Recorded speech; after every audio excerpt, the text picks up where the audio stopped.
വെള്ളാപ്പള്ളിയുടെ കോൺഗ്രസ് വിമർശനം പൊളിറ്റിക്കൽ കൊട്ടേഷനാണ് എന്ന വാദം ശക്തമാകുന്നു.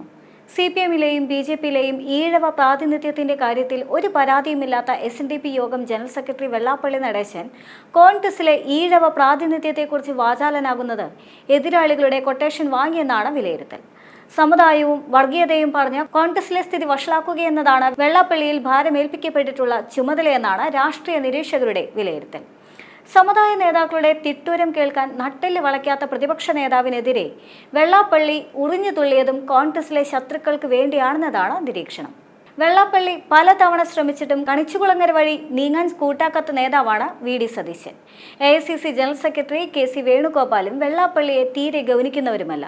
ഫലത്തിൽ വെള്ളാപ്പള്ളി വിളിച്ചു കഴിഞ്ഞാലും വിരട്ടിയാലും കേൾക്കുന്ന നേതൃത്വം കോൺഗ്രസിന്റെ തലപ്പത്തില്ല എന്നതാണ് വെള്ളാപ്പള്ളിയെ പ്രകോപിപ്പിക്കുന്നത്. മുൻ KPCC പ്രസിഡന്റുമാരായ K സുധാകരൻ, മുല്ലപ്പള്ളി രാമചന്ദ്രൻ എന്നിവർ വെള്ളാപ്പള്ളിയുമായി നല്ല ബന്ധത്തിലായിരുന്നു.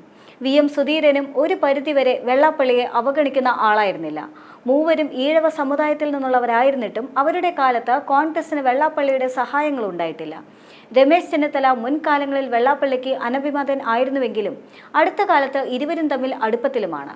കോൺഗ്രസിലെ ഭാരവാഹി സ്ഥാനാർത്ഥി വീതം വെപ്പിൽ സ്വന്തം സമുദായത്തിന്റെ അവകാശങ്ങൾ പറഞ്ഞ് വിഹിതം വാങ്ങിയെടുക്കാൻ ശ്രമിക്കുമ്പോഴും അതിന്റെ പേരിൽ പോലും കോൺഗ്രസിനെയോ UDF-നെയോ തിരിച്ചു സഹായിക്കാൻ വെള്ളാപ്പള്ളിയോ SNDP-യോ പോലും തയ്യാറായിട്ടില്ല.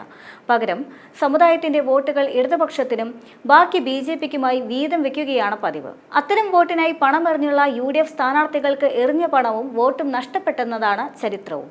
അതുകൊണ്ട് തന്നെ വെള്ളാപ്പള്ളിയുടെ വിരട്ടലും ഭീഷണിയുമെല്ലാം തന്നെ അർഹിക്കുന്ന അവഗണനയോടെ തള്ളണമെന്നതാണ് കോൺഗ്രസിലെ പൊതുവികാരം.